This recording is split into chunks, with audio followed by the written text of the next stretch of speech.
This episode is brought to you by Progressive Insurance. Do you ever think about switching insurance companies to see if you could save some cash? Progressive makes it easy. Just drop in some details about yourself and see if you're eligible to save money when you bundle your home and auto policies. The process only takes minutes, and it could mean hundreds more in your pocket. Visit Progressive.com after this episode to see if you could save. Progressive Casualty Insurance Company and Affiliates. Potential savings will vary. Not available in all states. K-pop Demon Hunters, Haja Boys breakfast meal and Huntrix meal have just dropped at McDonald's. They're calling this a battle for the fans. What do you say to that, Rumi? It's not a battle. So glad the Saja Boys could take breakfast and give our meal the rest of the day. It is an honor to share. No, it's our honor. It is our larger honor. No, really. Stop.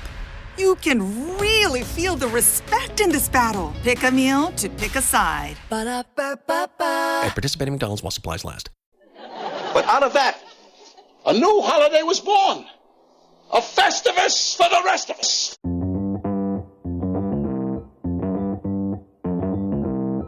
Live from Joe's mom's basement, it's the Stacking Benjamin Show.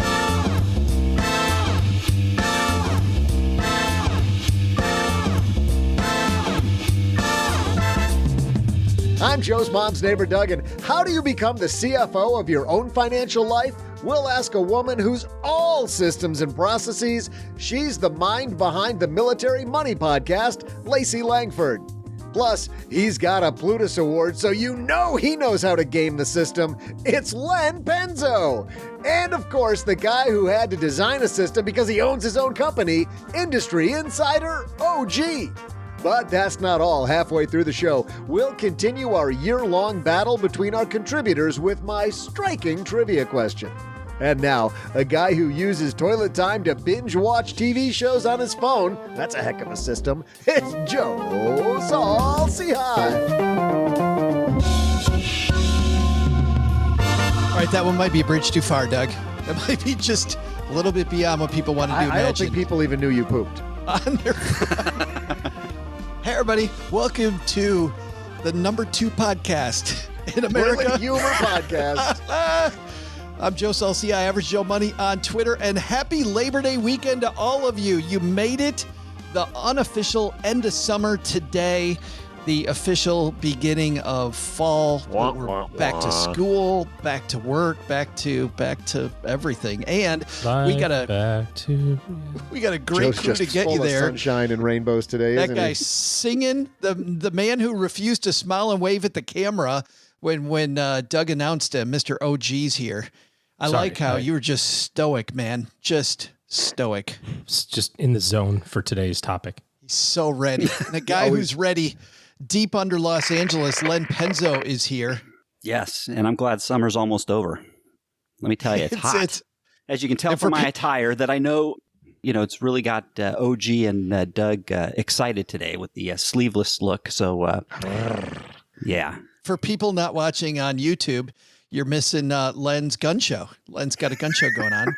And Doug, he stole your parachute Not pants. a high caliber gun. I knew. I was waiting for that one. That was teed up. Those are guns that have never seen the sun. Also. No. Blinded by the light. I appreciate it, Len. I thought it was for me, so thank you. Lacey. Thank you. Checks in the mail. And the woman who's wondering why she's back already, she's like, I just left you people just a couple weeks ago. Lacey Langford is back. How are you? I'm doing well. Thanks for having me. I see you guys couldn't go long without me. We can't go without you. We can't. We had to have you back right away. But you know what? I thought about this topic about systems and processes, and I know your military money show system is unbelievable, but your money management system at home also, you rely on systems. I do. For a lot of things, beyond money, but everything. It's important to make sure you reach your goals. Yes, she makes sure she has cold beer at the end of each day. And dark chocolate. There's a couple of staples. She's got those. So for the 3 people that don't... Oh, no, that's not my jam. That is not my jam. Not it.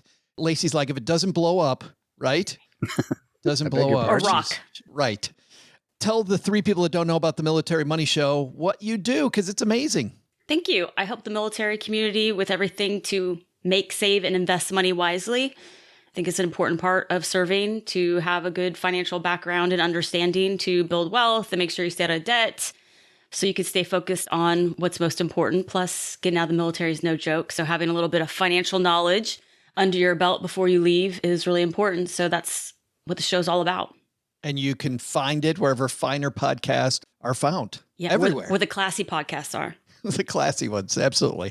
You know, there's one system, Lacey, that we have here on the show that probably we should, OG?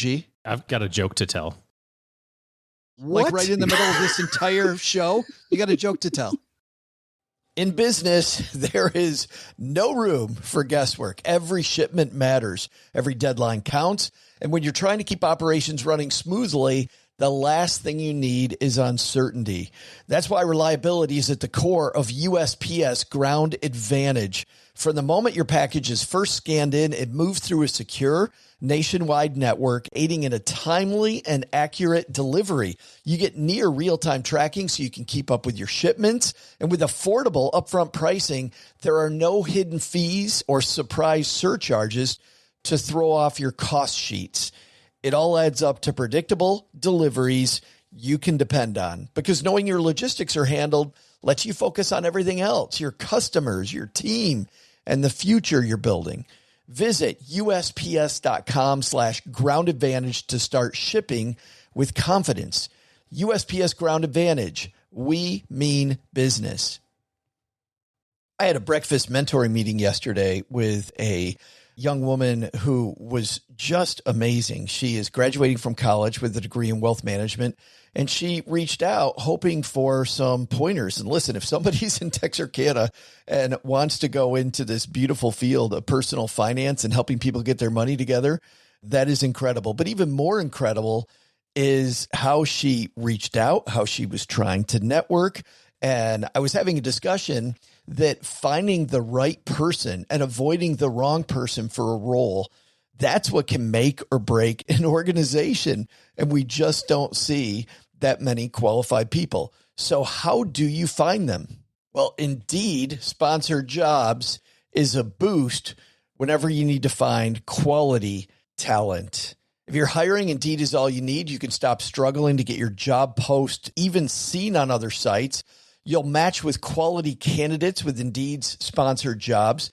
Get matched with and hire quality candidates who can drive the results you need. Reach candidates who meet your specific criteria like skills, certifications, or location. It drives me crazy when I'm matched with all kinds of people who aren't a fit. I don't have that kind of time. People are finding quality hires on Indeed right now. In the minute I've been talking to you, companies like yours made 27 hires on Indeed, according to Indeed data worldwide. Sponsored jobs posted directly on Indeed are 95% more likely to report a hire than non-sponsored jobs. Spend less time searching and more time actually interviewing candidates who check all the boxes. Less stress, less time, more results. When you need the right person to cut through the chaos, this is a job for Indeed sponsored job. And here's what's cool, stackers. You're going to get $75 in sponsored job credit to help get your job the premium status it deserves at Indeed.com/podcast. Just go to Indeed.com/podcast right now and support Stacking Benjamins by saying you heard about Indeed right here at Stacking Benjamins. Indeed.com/podcast. Terms and conditions apply. Hiring, do it the right way with Indeed. Okay, so we've got Lacey, we got Len, we got OG, we got neighbor Doug, so let's go.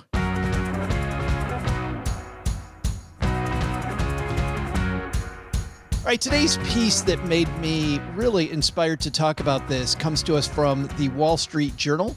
It was written by Julia Carpenter earlier this month, and it's about in marriages needing a CFO and a COO. And I kind of laughed when I saw this, OG, because I thought most people don't think in terms of CFO or COO. Like, to talk about having both of those roles in any relationship. And we can even frankly get rid of the whole relationship piece of this and involve single people too, because we have times when we need to be CFO and we have times we need to be COO. And I don't think we think about that enough. We think of, I think we think about Netflix time. We think about spend money time. We think about got to just take the credit card out time. We don't think enough about these roles. I think it's important to also look at it from the perspective of the fact that you're probably good at one of those things. And you're probably maybe not so great at the other one. And if you have a relationship or you have an opportunity to partner with somebody that is kind of a yin to your yang, that's awesome. But if you don't, you got to think about how to solve that. Yeah, you truly need to have time and attention because those two roles super important. Let's talk about this, Lacey. What really is at stake here? The lack of a money management system, like in real cost. Any idea of what that might cost you? A lot of money and mistakes and going in the wrong direction, especially if you're in a marriage or a relationship and you don't have a common goal that you're working towards, not on the same page. You're both probably going to be doing different things, especially if you have a, like OG was saying, a different skill set, like you're better at one thing than you are the other. You're both going to be moving in different directions. So it's going to take longer to reach your financial goals, probably cost you more money and a lot more fighting. Yeah. And if you're not in a relationship, still fighting with yourself or doubting yourself or wondering why I never have any money when everyone around you does. I mean, it's funny, Len, we think about some of these little decisions, right, that we make. We're like, YOLO, I'll just spend a little extra today because it's Friday on whatever it might be. And if we don't have those systems in place, this can add up to some real cash. Yeah, over the long haul of time, a lot of little things add up. And so you have to watch that thing. I mean, we always talk about the power of compounding and compound growth. If you let things go a little bit, drip by drip by drip, eventually, you're going to feel the impacts. And it usually just creeps up on you all at once. Kind of like, what was that? Ernest Hemingway from The Sun Also Rises. Like, how did you go bankrupt? Slowly at first, then all at once, right? But I mean, that's how it works. Yeah. I mean, if you let things go and you don't pay attention, you let bad habits continue to build up, you don't even know it, and usually until it's too late. So yeah, very important. This is interesting for families that spend paycheck to paycheck. And they talk about how in 2023, this is from a piece in Fortune, 2023 Cash Poor Report, talking about middle-class people, often with college degrees and six-figure income. So this is not just people with low income. They end up spending, if you're living paycheck to paycheck, $25 billion more in hidden junk fees. Just the cost of little junk fees, not having a cash reserve, not knowing how your money system works, has just this huge number. And overall, when it comes to junk fees, get this number worldwide, $415 billion in additional fees we pay because we don't pay attention to the little numbers. So some big things. Let's dive into this. When you think money CFO, then Lacey, what are some of the tasks? Like if I'm really taking seriously my role as CFO, some of the basic things I should do during this CFO time I'm going to set aside. Well, I think budget planning, setting a goal. What is the numbers? What are you trying to do? And then creating the system to make that happen, because you could talk about it all day long. But if you don't have a plan of action in a way that you are able to implement, not how somebody else does something, I think is really important. And then also to monitor that. You can't just set something and forget about it. You have to have a plan of how you're going to do it, and then fine tune it over time, because nothing is going to stay the same. You're going to change. Your goals are going to change. If you're single and you get married, that's going to change the plan too. So I think making sure you're monitoring it and making changes as needed is important. Len, I know that even as we talk about this piece in the Wall Street Journal, that your family operates this way, right? You've got CFO, not only CFO time, but between you and the honeybee, you guys have your own roles. Yeah, and we have since we got married in, 1997, so a long time, 26, 27 years. I've always been, and I've addressed it this way, as the household CEO, and the honeybee my wife has been the CFO, the household CFO. And how we divided those duties up is she's responsible as the CFO for the shorter term day-to-day financial management and planning. And I have the task of the longer term strategic stuff. So the big stuff like, retirement planning and investments and what our emergency fund allocation should be. And so, where she's working, making sure the bills are paid, that we have enough money in the checking account at all time, that we're not falling behind on anything. And of course, every month we meet and we collaborate and we discuss both of our duties and we make sure that we're all on the same page. So, and it's worked successfully for 27 years. I'm glad you defined those, Len, what each person did, because I've met you and I've met the honeybee. And I would say that she's the CFO and the CEO. If you hadn't, if you hadn't told me that, like what the roles were. CEO and title only. He gets to put it on his business card. Is that how you asked to be addressed? Yeah, it helps him get to sleep at night. Just let him have his little dreams. So, I've written about this in the past. So, and I've got it right in front of me right now. There's 7 tasks for each of us that are defined. Do you want me to real quick? I'll read these off, just their bullet points. So I don't want to bore anybody. Them. Okay, so for myself as a CEO, mine's identifying the future household expenditures, categorizing those expenditures as either non-discretionary or discretionary. So which ones are needs and which ones are wants.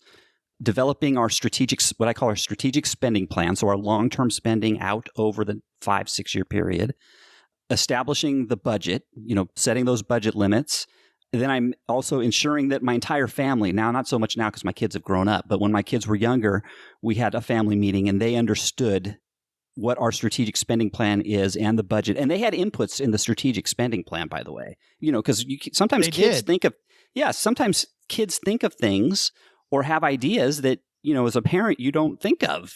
They might say, "Hey, I wanted to go to Disney World or somewhere that you weren't." Yeah. I mean, most kids think of that, but I'm having trouble thinking of something. But they come up with some neat ideas. Is this the deal, Len, where you hand Nina $10 to bring it up in front of mom because you don't want to? Yeah, great. Where were you when I needed you for that, Joe? No, that's a great idea. The other 2, real quick, are adhering to the strategic plan, making sure we adhere to the strategic plan and refining the strategic plan whenever necessary. So, and then real quick, as the CFO, what the wifey did, it still does, is I think I've already said it mostly. She maintains all of our records. She maintains the spreadsheet that we track everything with. She pays the bills. She balances the checkbook. She makes sure that we're not falling behind on anything. And she also makes sure we're adhering to the strategic spending plan. And then she also identifies any negative financial trends that are showing up in our budget and our spending. So she'll say, "Hey, it looks like our electricity bill's been going up steadily for the last 3 months. We better watch that." Things like that.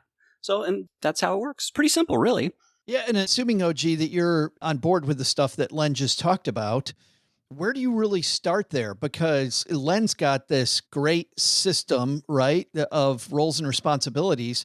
But if I'm just starting out and I just heard everything Len said, I'm like, well, that's a lot. I don't know how to implement that. Like, where do we begin?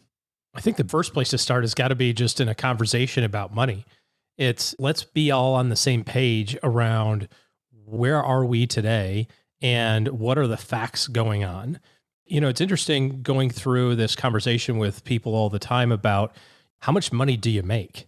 How much is in your 401k? How much is your electricity bill? How much is your credit card debt?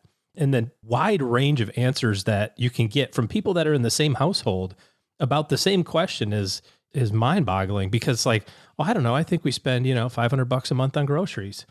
And you look and you go, well, it's actually $1,500. Oh, okay. Well, that's kind of the same. It's like, that's not the same. Those are different numbers. And neither of them are right? It's not, and to your point, Len, about the electricity bill going up, it's not like you're going to run around and, jack the AC, up to 80 and turn all the lights off and all that sort of, you're just going to go, okay, this affects other things.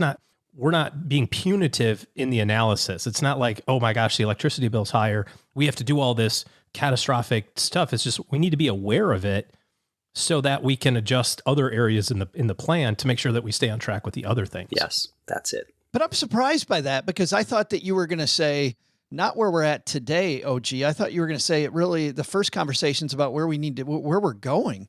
Because I think none of that even matters if we don't know where we're going. Well, I mean, I think those two kind of sort of go hand in hand and, chicken or egg type of thing in terms of begin with the end in mind and kind of recognize where you are. But as I work through financial plans with people, the way that we look at it is really clearly identifying kind of where all the bodies are buried today. Because when you have a clear understanding of where everything is now, we can start making decisions about the future. And so we obviously it's important to be on the same page for goal setting. And, if one person in a relationship is like, I think we should pay for all of our kids' college expenses. And the other person is thinking paying for all of it means just the tuition and they're going to find their own housing. You got to kind of flesh that stuff out and make sure that the words that we're using are the same. But at the very beginning of this process, in my book, it's really, how much is in your checkbook right now? I don't know. Nobody knows the answer to this. Nobody knows how much credit card debt they have. They have an idea, but it's a widely disparate answer between family members. Lacey, you just heard Len's system. Is your system, did you hear things that are similar to yours, or is your system vastly different? I think there are some things that are similar, some things that are different. I definitely do both of those roles, the majority of those roles in my household, but strategic planning is definitely both of us. That's, a conversation that we're having about where we're at, where we want to go, how are we going to get there? Because both of us have to have buy-in in that. My husband's idea of where we should go might be completely different, where, I think we should go. It might be more boat and all of these other things versus I might be like, let's go do experiences and things like that. So I think that strategic, or just even a plan of what we want, because we both have different values that we, want to spend our money on, and the things that we want for the kids, and like coming together, what are we on the same page for? Like OG was saying, like both of us don't want to pay for all of college for our kids. Neither of us, had college paid for ourselves. So we're definitely not, doing that for our kids. We found value in working our way through that on our own. So, but I think the system that I use in doing both of those roles is definitely communicated to my husband. I don't just do those in a vacuum. I always give the talk to make sure he's paying attention. I say, okay, this is a if I die kind of thing you need to know. Like, this is the system that we're using. This is where everything's at. This is how you do it. So even though I might be doing a lot of those roles, he's able to step in and do those things, and he knows the plan.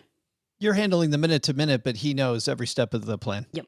Now, if one of the two of you leaves the house with the credit card, and let's say there's something that comes up, how do you know what the parameters are around what is a good expense and what is not? I mean, for you, because you're in it minute by minute, right? And you know the numbers, it's probably easy for you going, yeah, I can't swipe for that. But for him, how are there checks and balances in your family for everybody else in the family? Well, I think the first thing is we've had those discussions. So we know this is the plan. And if you're going to deviate from it or take a hard left, probably going to need to have a discussion or a phone call about that. But also making sure that he's aware of what we have and what's in the budget and what's not in the budget. And then if it's something that we need or want, then we're adjusting, okay, how are we going to get there? What do we need to change? What are those things we need to give up or adjust fire on in order to be able to accomplish that spending goal? But I think for us, we're big on communication. I think that comes from the military and us spending a lot of time apart with deployments, is that we have always had to stay in constant communication about running our household, kids, but also the money. Len, in your family, if the honeybee handles that, how does she, same question, how do you guys handle it? If you leave with a credit card and you need new tires and you realize I'm right by the place. Well, now it's easy. You just, when you have financial freedom, that kind of stuff, those are easy. But when you're first starting out, it's more difficult.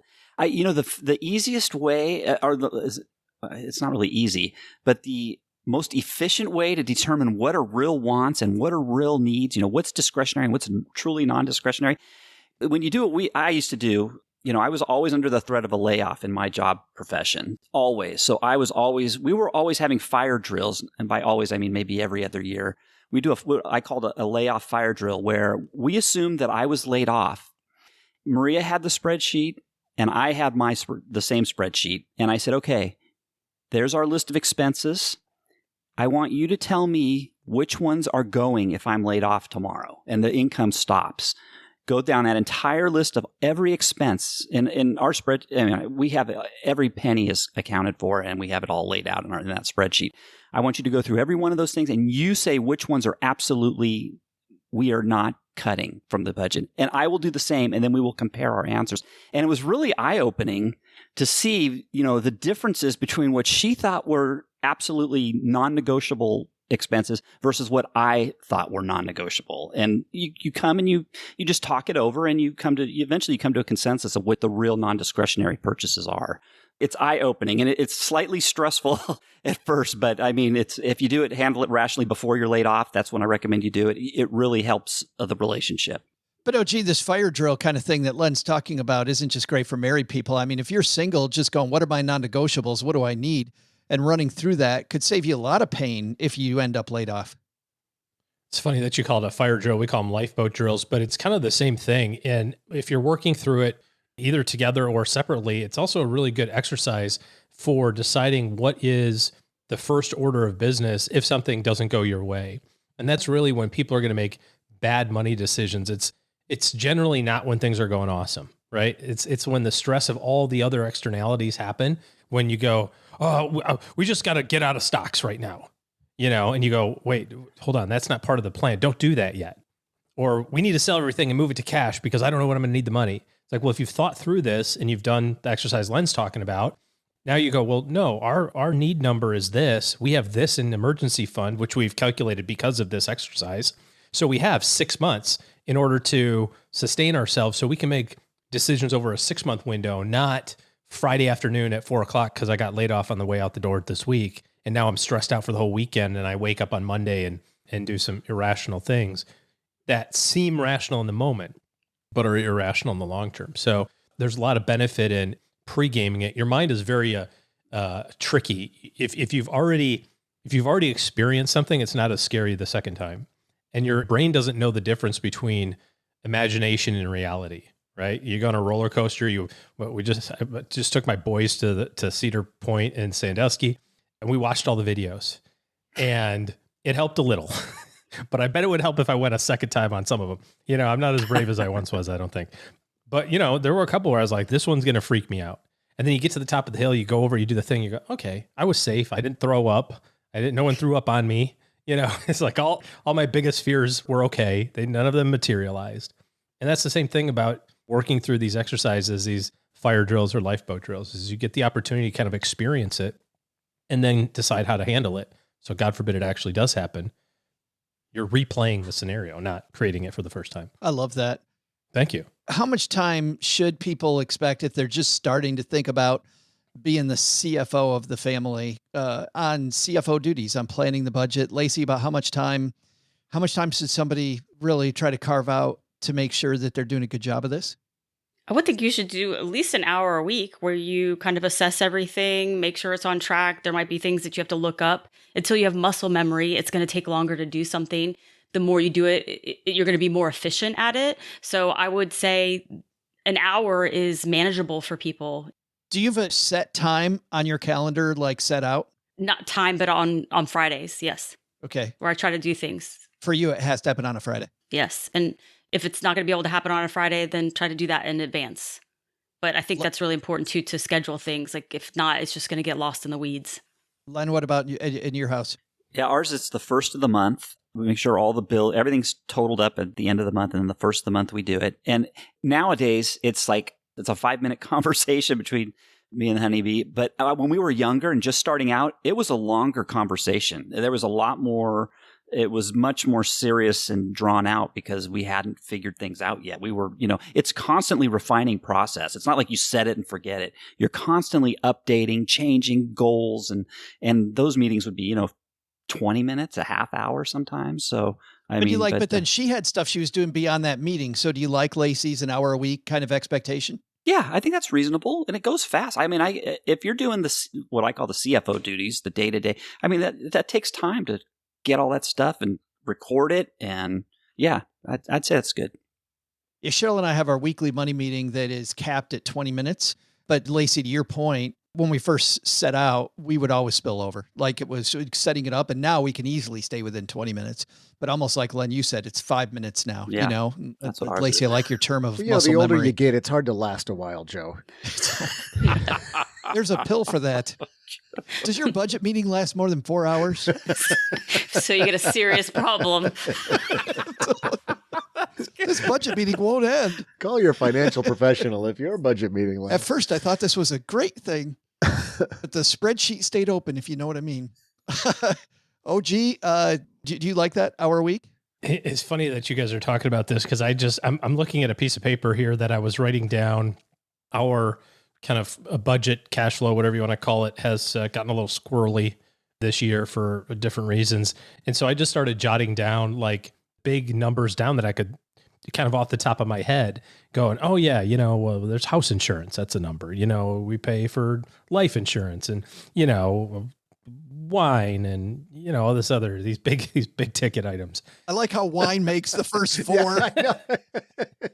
Bread, food does not make, utility bill doesn't, but wine makes it. No, wine did. But to Lacey's point, if you just go back every so often, like it took a while to kind of sort through all this. Like, okay, I got to get out the credit card statements. I've got to download it. I need to categorize it and see, because the way Amex categorizes stuff is different than how we might do it. So I'm sure they don't put wine way up there. Well, they do categorize it by purchase amount, and you go, wow, number 4 on the list. Weird. Like, should get a Christmas card from these people. Anyways, the point is that it's taken a lot longer because we don't do this. We just kind of let it go away after a while. And now kind of going back to it is a much more arduous process of getting all that data, back to what I was talking about at the beginning, getting all that data and just going, all right, let's just level the playing field where all the body's buried right this minute. I think that's an important point that OG makes, Lacey, that you're not going to get this right away. And I think you kind of alluded to this earlier too. Just be aware, everybody, all of our stackers listening to this, trying to set this up, you're going to screw this up.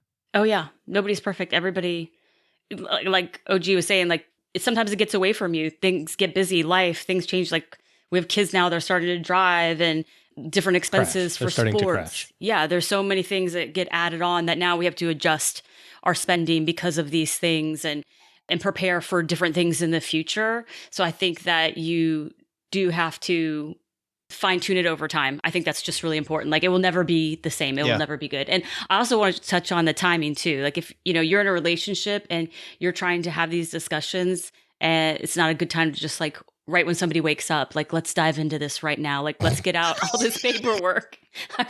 This is my moment. Sweet pillow talk. Yes. Like, hey, I know you just woke up. Like my cat Cooper, I wake up yesterday and he's staring at me with his face right in my face like he's plotting my death. Like, don't do that. Yes. Do you want to talk budget? Let's talk about your spending right now. Now that I have your attention. And now that I have a captive audience. I do think setting a time and making it fun. I mean, I talk about this in Stacked about if you don't make it fun, if you don't make it a little fun or at least a little lively, I mean, we talked about this earlier, pancakes or wine is generally for Cheryl and I 20 minutes. And it was the pancakes or wine that made it palatable when we began. And now it's just part of the joke. It's part of the fun. Coming up in the second half of this conversation, we're going to go into some of the tools you guys use that you recommend. We'll talk about maybe how some of these meetings go that you have. I've noticed that obviously all of our meetings are a little bit different, the way that we handle these things. So we'll give people our best advice. But before we get to that, if you're new to the Stacking Benjamin show, you don't know that at the midway point of every Friday episode, we have this epic year-long competition between our 3 contributors, OG, Len, and Paula Pant, who, Lacey, you're sitting in for Paula today. So you're Team Paula Pant. No pressure. And Lacey, that means we've got some good news and some bad news for you. Which one would you like? The good news. The good news is somehow, some way, Paula Pant, who is always perennially in last place, is tied for first with Len at 11 points, which means that you get to go second because Len won before Paula did. So that's the bad news, is you have to guess second. More good news is OG, who's won the last 2 years in a row, is in last place with 9, but there is other news there, which is OG's won the last 2 weeks in a row to close it from 11-11-7 to 11-11-9. So is that going to continue? We're about to find out because, Doug, you've got today's trivia question. Hey there, Stackers. I'm Joe's mom's neighbor, Doug, and I believe it's Labor Day weekend. I'll celebrate by throwing a cookout for my friends in Joe's mom's yard, as long as she's not home. Last year was a total disaster. Who knew that hot dogs needed to be refrigerated ahead of time? Well, I'm thankful everyone escaped okay. And speaking of thanks, here's some history. Turns out we can all thank Grover Cleveland for the 3-day weekend. Although, I guess we can't actually thank him because, there's a pretty good chance he's dead by now. But not only was Cleveland the guy who signed the law that made Labor Day an official federal holiday, but he also was the only U.S. president to serve 2 non-consecutive terms. I guess he really was a big fan of taking a hard-earned break. To celebrate Labor Day, let's talk about labor in America. Throughout Cleveland's second go at the presidency and beyond, membership in labor unions rose steadily, peaking in the 1950s. Even this summer, Hundreds of thousands of union members across the United States are currently on strike. The most well-known among those is probably the Writers Guild of America, which hit its 123rd day of striking today, and whose membership includes roughly 20,000 television and film writers across the country. I bet that's about how many people got to see Whitesnake on their last tour of all the state fairs. I knew Len would like that one. Today's trivia question is, how long was the biggest labor strike in American history in terms of cumulative days off the job? I'll be back right after I finish transforming my bathtub into a giant cooler for the weekend. You do refrigerate the beverages. Hey, I know some safety food rules. Kind of. As long as we don't reprise what happened last year. That was awful, Doug. There was a hospital nearby. I mean, just relax. just awful. Lacey's going second. Len, you've got first shot at this. The longest strike in terms of consecutive days off of the job. No, this is an important distinction, Joe. Cumulative days off. Cumulative worker days off the job. So length of the strike times the number of people striking. Oh. Yeah. Wow. Yeah. Oh, yep. So we got to take the number of people striking and then multiply times the number of days. Wow. Okay. Well, that's very clever. So total worker days off. It's a big number. It's bigger than 7. Okay. Well, that's interesting. Wow. First, I got to think what union would have gone on strike and then kind of estimate the number of people in that union. Then I have to take a stab at how many days they were off. Wow. Doug, you've outdone yourself this week.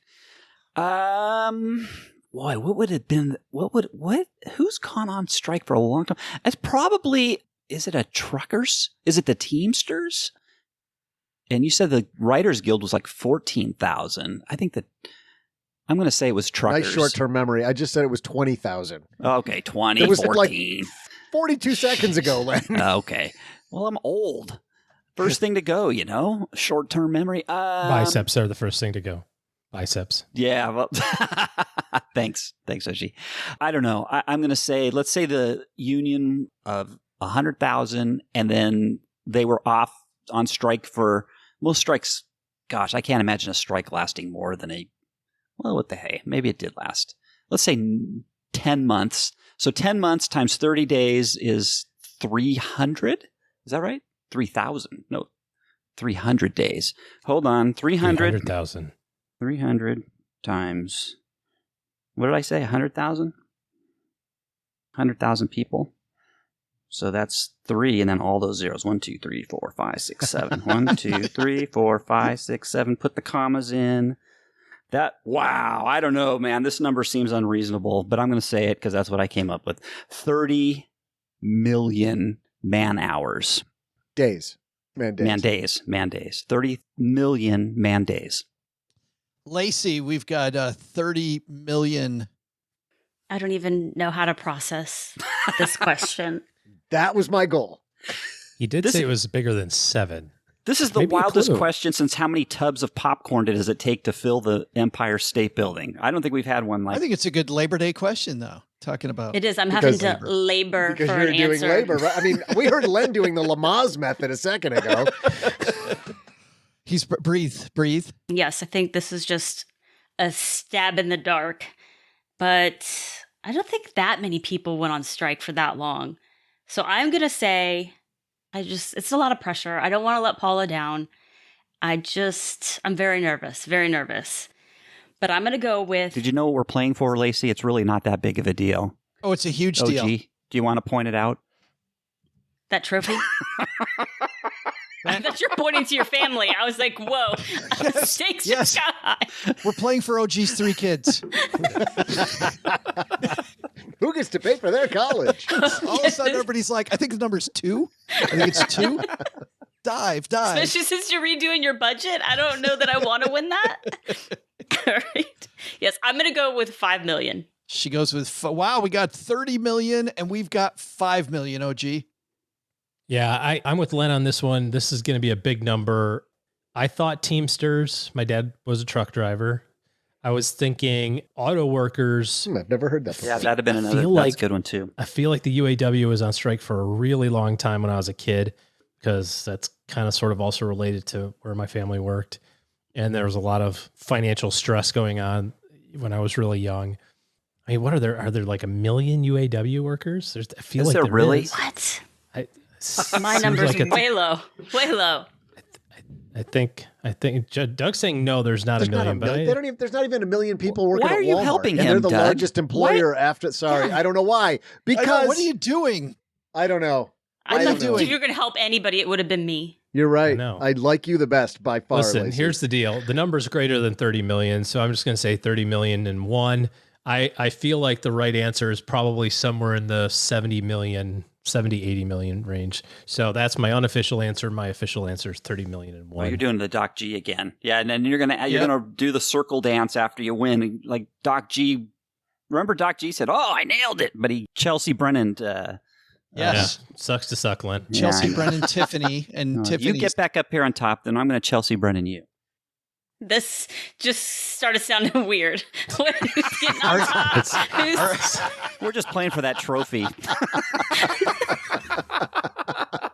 Nothing like arguing over who's going to be on top. Oh, all right. Speaking of the laborer.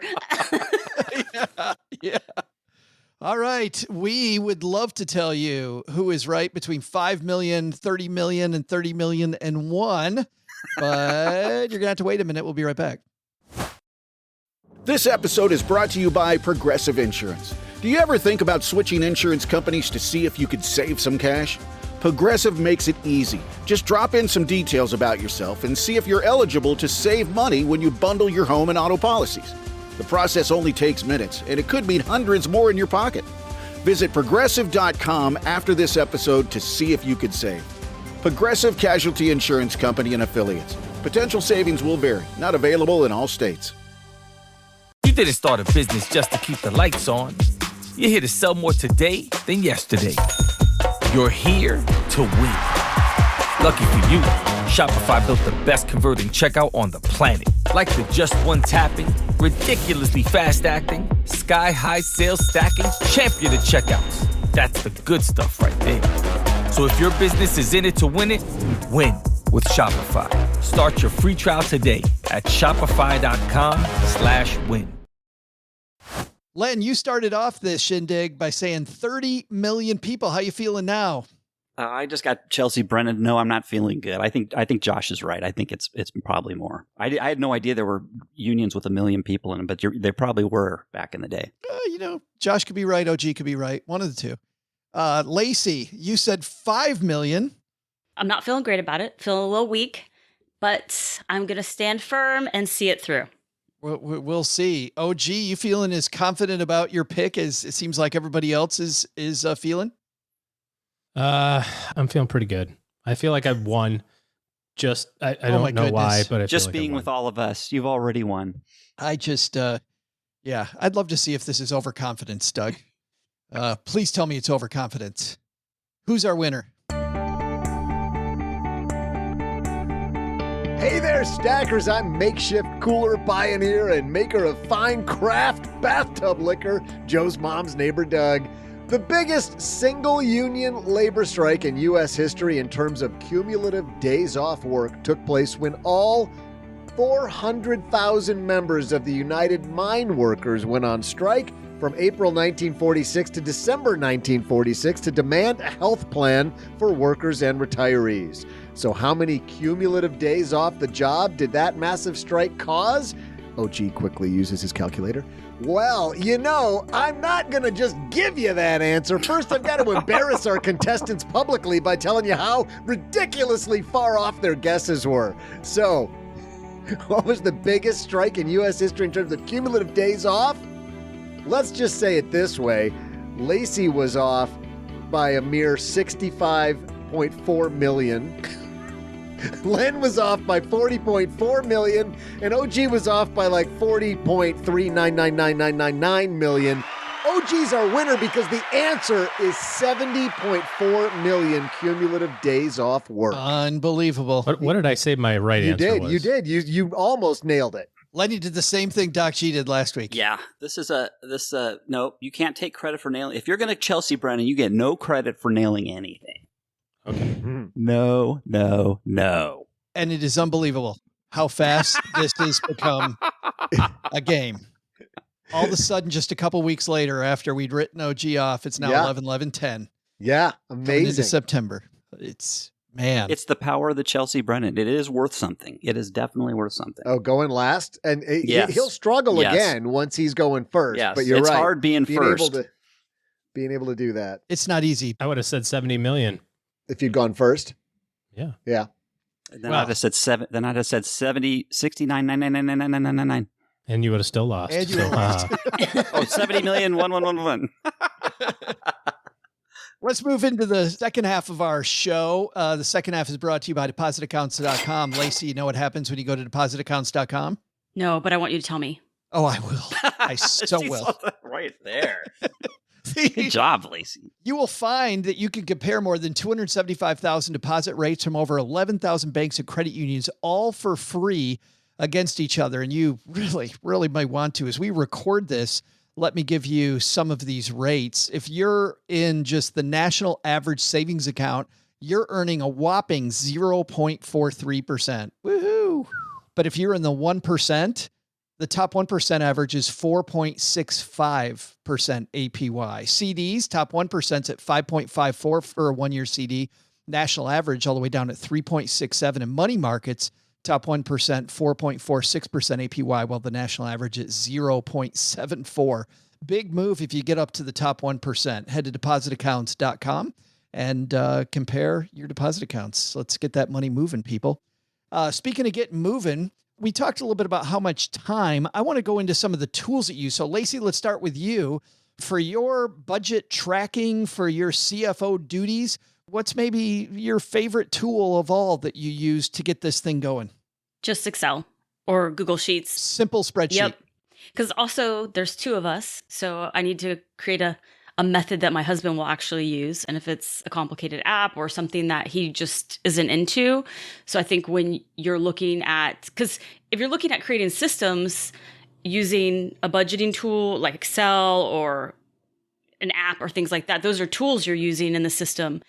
But if two people are using it, you need to make sure that it's a tool that both of you are going to be willing to use and the other person's going to be willing to step in if you are incapacitated or not willing to perform your duties anymore. So I think I'm more into keeping it simple and easy for us to use. And that's, what we've become accustomed to. Do you use any of the automation? I mean, I know Tiller Money automates your spreadsheet. So you use your spreadsheet, but then every day it puts the new values in for you. Use anything like that? Joe, she pretty much just said it. She married a chipmunk. He can't handle that level of complexity. So she has to keep it really simple. She can't use, she just said it. Doug's about to get a knock on his door. I was going to say, I will be sure to relay that. Like, wow. I didn't say it. I'm reiterating what she said. It needs to be simple. We can't use an app or anything. My husband needs to be able to understand it. Yeah, I think you were thinking caveman, not chipmunk. I think that's the way all of our spouses talk about us behind our back, by the way. You should see I'm married to that Joe. Yeah. Len, what type of, do you use any apps, any fun tools to get there? Unfortunately, no. I just like Lacey, we use the spreadsheet, and I will, in defense of spreadsheets being simple, yes, they are simple to implement at the basic level, but the beauty of them is they are very powerful, and they are customizable to you to a level that other apps, they just can't, you can't customize them like a spreadsheet can be customized. And the beauty of these spreadsheets are, over time, I was using these before, way before in my career, but let's say you're just starting out and you're using them only for your personal finance management. Over time, you will become an expert if you want to, and you will discover all of the cool things that a spreadsheet can do. The spreadsheet I have now is, if I do say so myself, it's absolutely amazing. I have that thing. That thing breaks out spending in pie charts, and I've got things tied to other things, and it's just amazing how powerful it is now after 27 years of continually upgrading it over time, slowly. And it's just amazing. And I highly recommend it. I just think, one, nothing can be as customized more than that spreadsheet. I mean, you can design that thing to do so many things that I don't care what's out there. You can't beat a spreadsheet. But back to you for a second, Lacey. You know how many people in our community swear by programs like YNAB or maybe Every Dollar, or, I've played with Cube Money. You guys don't use any of those systems. Have you tried any of those systems? Yes. I've tried, I think, Cube. I'm not sure which other ones, but to me, it's learning something new. And then that also requires my husband to learn that something new. And if it's not broke, don't fix it. I am not as skilled with Excel as Len is. So I will say mine's very basic. I don't understand Excel to its fullest, but then again, I don't need to, what we're doing works. And then also too, some of those things that you have to pay for, or there's temptation to pay for a higher threshold of whatever that product is. And I feel like, keeping it simple with everything related to money is the best way to go about it, because when it gets more complicated, it gets confusing, mistakes get made. And then also you actually have to do these things. You can't use tools that you're not comfortable with using or are easy, so that when you sit down, you're ready to do it, not dreading using that tool that you've put your information into and then hoping that it's going to reach your goal. Hey, by the way, real quick before people say, well, Excel, it costs, because now it's expensive if you pay for Excel a license every year. Yeah. There's something out there called Apache OpenOffice. It is virtually identical to Excel, virtually identical, and it's absolutely free, and it's open source, and that's what I use. So it works. It's identical and free. OG, either in your household or with clients, we see people use some of these cool apps that are out there. Using any of those? I was just struck by what Len said. In 27 short years, I could be an expert at Excel by keeping track of all of my expenses and everything for 27 years. Sign me up. Well, it doesn't take you 27. No. It doesn't take you 27. You could be an expert in a year if you put, it doesn't take 27 years to be an expert in Excel. You just, but I'm just saying over time, the average person, they can a little bit at a time, and before they know it, they are an expert. It doesn't take 27 years. I think you're talking to, Len, you're giving OG a lot of credit. You're saying the everyman would take a year. It would take me 28 years. Just drop everything you're doing. Yeah, exactly. You can do it in a year. No, from a budget standpoint in our family, it's just really not a thing that we do. We try to keep track of kind of what the Amex bill is every month and are aware of that amount. We kind of take the Paula's approach, and she's not here to defend herself, but kind of sort of the anti-budget thing. It's just put money where it needs to go and then spend whatever the hell is left and don't even care, because we know that from a goal standpoint, everything else is taken care of long-term. And although there's some big downsides to that, I don't want to make that all sound like, roses and sunshine, that I have no care in the world. I don't have to do 27 years of spreadsheets. The downside is it can get out of hand. And that's kind of sort of what's going on right now. And it's not really out of hand in a negative sense. It's just, there's more stuff going on. Lacey was talking about kids that are driving and that sort of, there's just, all those other things are starting to creep up. And we're inside of 2 years now till Alex goes to school. So, it's a very significant expense that's coming in 23 months from now, which just sounds mind-boggling to say. But, just being aware of that is one of the downsides of going, I'll just save money. I'll do that thing, and then I can spend wherever I want. Yeah. There's some freedom there, but then with freedom comes great responsibility. Well, and I think I look at OG, the stuff that Len talked about, the CEO roles. Really, a lot of that is in a business would be the really cool stuff the CFO does. As the CFO can change what a quarterly report looks like to Wall Street just by knowing how to use that pen, right? And so your ability to get to some of the bigger stuff, I think, becomes more difficult if you don't have that weekly cadence going. The little things find a way to take care of themselves. The big things then truly do get lost, which is why I like taking the time. I want to ask you guys one more question before we say goodbye. And that is, how much of this is about setting the time aside to either communicate or just get your ducks in a row versus actually writing out the budget? So how much is actually technique versus actually being proactive and thinking about this? If you had to give it a percentage, 60% communication and putting the time aside, 40% actually doing it, or whatever it would be, Where would you put those percentages, Lacey? I would say 80, 85 thinking about it and planning it, and 20% doing it. It's like anything in life. You give it some more attention sometimes than you do other. Like, your weight. Like, you might have let yourself go a little bit, but you're like, all right, my clothes are a little tight. Lacey. Too soon. What? Speaking of letting yourself go. Have you seen the swimmer's build? I know. Jeez. I've been working hard all summer. God. I didn't get this V-shaped figure letting myself go with the bonbons. Yeah, you didn't get that donut no dad bods figure. here, just summer bods. Got it. Right. Exactly. But anyway, Lacey, I'll continue. stand up if you need me to. Promises.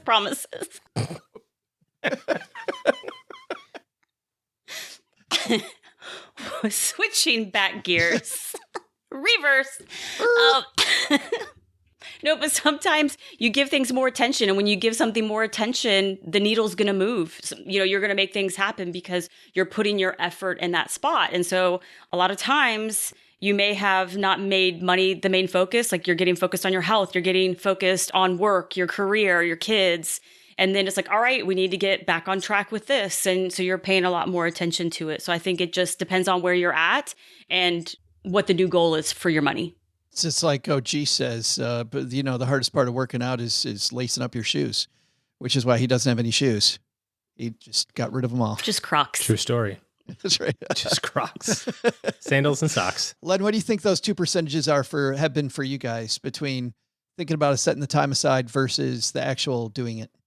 Well, the doing it part, to me, I'm not going to minimize that that's important. You've got to do it. So, just setting something up like a YNAB or your spreadsheet or whatever, set it up first, and then that gives you a basis to talk about things. Once you get it set up, yes, then I agree. It's more conversation and discussion, and then the tool will take care of itself after that. With your inputs, but yeah, I think you have to set something up first and have a form of basis for your conversation. I think that makes the conversation more meaningful. Even if it's some of the inputs are wrong or incorrect, it gives you a basis to something to start working around rather than just theoretically start talking about it and then doing the planning first. That's me though. Yeah, we have a new sponsor on the show, Monarch Money, which is very much a cool way to look at all this stuff. It is one of those shiny apps. But I have to say, as a guy who's played around with a lot of stuff, I've used Cube Money. I really like it. I've used Tiller. I really like it. As a guy who's played around with a lot of budget apps and actually likes having that stuff right in front of me, I super like those. But what's been fun, though, about this new sponsor of ours is I'm going back and resetting all the basic stuff up that I've already had in my other apps.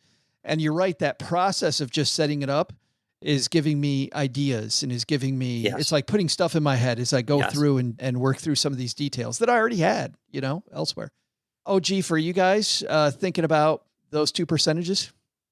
Well, Lacey's probably right. As always, the time spent sharpening the saw versus cutting down the tree is proportionate. I suspect that having the conversations about it and starting to put the structure in place is most important. The more time that you spend building out the system, the less time you have to spend implementing the system after you've got it running, So what you were just talking about there, Joe, about like, hey, I got to put all my stuff in there. I've got, if you're doing an app, right, you've got to get your credentials out and remember what bank is where, and, all these different things that just take time to do. But once it's there, then it's in maintenance mode. Yeah. What you do with that information is probably more important. And that's where the communication piece, the 80%, so much more important. Showing up for that meeting. The huge number of people who told me, well, I've got Mint, so I'm good. I'm like, well, did you open Mint? That's always a whole different story. It's not about having the app. It's about what you do. I think that's a great place to leave this discussion, guys. That's fantastic. I hope some people this holiday weekend take an hour and start setting up maybe better controls for their money, because as we saw early on, it can make a huge difference. I can't believe $425 billion wasted because we're not paying attention to stuff. Let's find out what's going on where all you guys are. OG, big plans for this Labor Day weekend? Got some travel this week, and then home on Sunday and Monday for Doug's party. Family time. For Doug's party. Yeah. Len, how about you, man? What's going on at lenpenzo.com? And you got big plans this weekend? No plans. It's going to be a quiet weekend for me. Those are my favorite kind of plans, by the way. Yeah. You know what? I like them too. Yeah. They're very nice, relaxing Saturday. I'm not going to get out there and jump in the hustle and bustle. You know what I'm going to do? I'm going to put on my website the article I was talking about, how I run my household like a business. I'll for anybody who is interested, and they can come see, and I have it all spelled out. Everything's there, and you can it's a real quick read, and you can reference that. Beautiful. Fantastic. We're going to link to that. We'll link to the tools we shared, and we'll link to the Military Money Show on our show notes. Why can't I remember the word show notes? On our show notes page at stackingbenjamins.com. So, Lacey, thanks for hanging out with us again. Thanks for having me. It's always a good time. You guys have big plans for the holiday weekend? Just grilling out. I'm looking forward to that. Doug. Just chilling out, grilling out. Not with Doug. We like to keep meat products, especially refrigerated. Breaking my heart. Did you leave out like potato salad as well? That would be even worse with mayonnaise. Easy. Coleslaw. So just Joe likes coleslaw. No, Too soon? we don't even need to go there. Yeah, way too soon. It's been 5 years and it's still going on and on. But what's coming up at the Military Money Show? I have something big coming. Will be announced my birthday weekend or birthday week. I do a big show on September 15th. So there is a big change coming for the Military Money Show. And I'll be making the announcement then. Can't wait. Yeah, you have to stay tuned. Zoinks. Nobody listens to the show. You can give us a preview. I'm making a big announcement about the Military Money Show on September 15th. So tune in. Yes.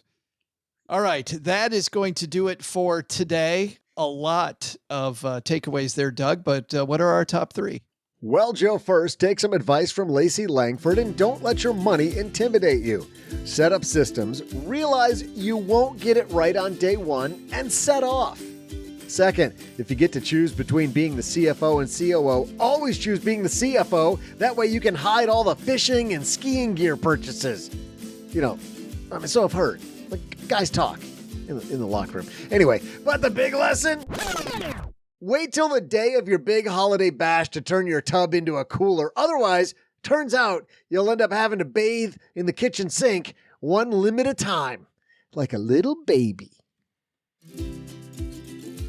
Thanks to Lacey Langford for joining us today. You can find her podcast on the interweb. We'll also include links in our show notes at stackingbenjamins.com. Thanks to Len Penzo for joining us today. You can find Len at lenpenzo.com/Excel expert in a year. Thanks also to OG for joining us today. Looking for good financial planning help? Head to stackingbenjamins.com/OG for his calendar. This show is the property of SB Podcasts, LLC, copyright 2023, and is created by Joe Saul-Sehy. Our producer is Karen Repine. This show was written by Lisa Curry, who's also the host of the Long Story Long podcast, with help from me, Joe, and Doc G from the Earn and Invest podcast. Kevin Bailey helps us take a deeper dive into all the topics covered on each episode in our newsletter called The 201. You'll find the 411 on all things money at the 201. Just visit stackingbenjamins.com/201. Wonder how beautiful we all are? Of course, you'll never know if you don't check out our YouTube version of this show, engineered by Tina Eichenberg. Then you'll see once and for all that I'm the best thing going for this podcast. Once we bottle up all this goodness, we ship it to our engineer, the amazing Steve Stewart. Steve helps the rest of our team sound nearly as good as I do right now. Want to chat with friends about the show later? Mom's friend Gertrude and Kate Youngkin are our social media coordinators, and Gertrude is the room mother in our Facebook group called The Basement. Say hello when you see us posting online. To join all the basement fun with other stackers, type stackingbenjamins.com/basement. Not only should you not take advice from these nerds, don't take advice from people you don't know. This show is for entertainment purposes only. Before making any financial decisions, speak with a real financial advisor. I'm Joe's mom's neighbor, Doug, and we'll see you next time back here at the Stacking Benjamin Show.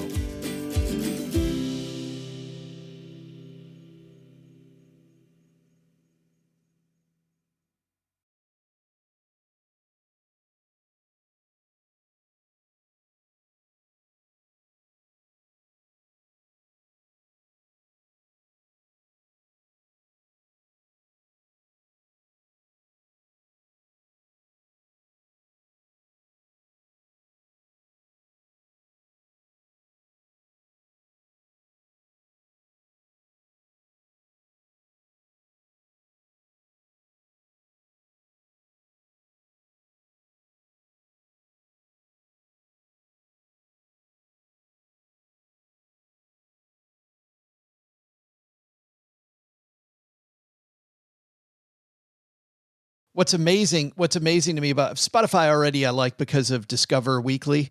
Like every Tuesday they have music and it's either right on. It's like, hey, here's a bunch of songs we don't think you've heard before that we think you'd like. It's either spot on and I like them all, or it just sucks from beginning to end. It's just horrible. But now they've taken this whole AI train that everybody's doing, and they got their Spotify DJ who talks directly to me. Listen to this.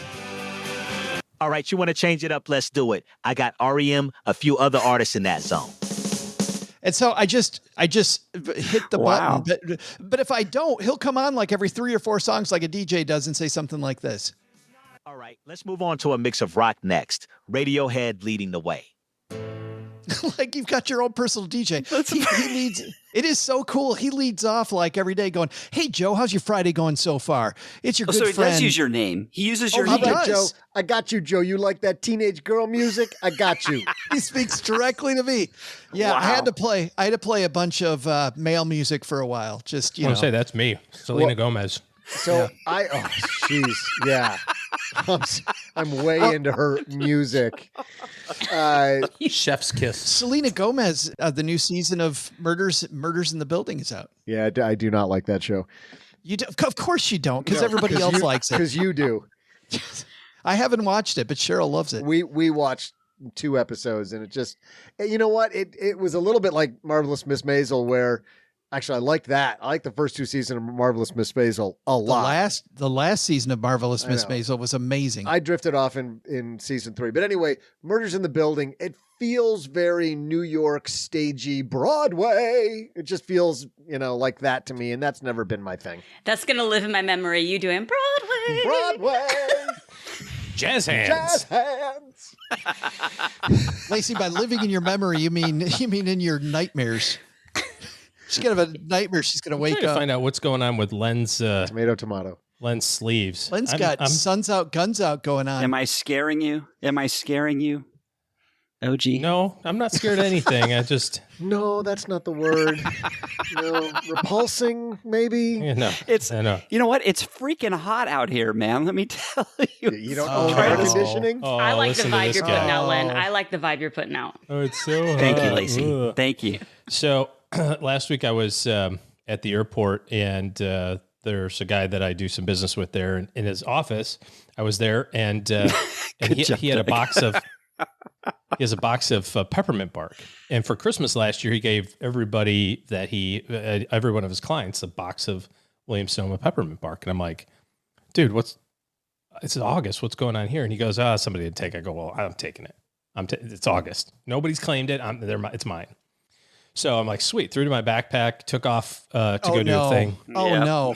Took off to go do a thing. It's in my backpack. It's in the car. I go aging perfectly. Yep.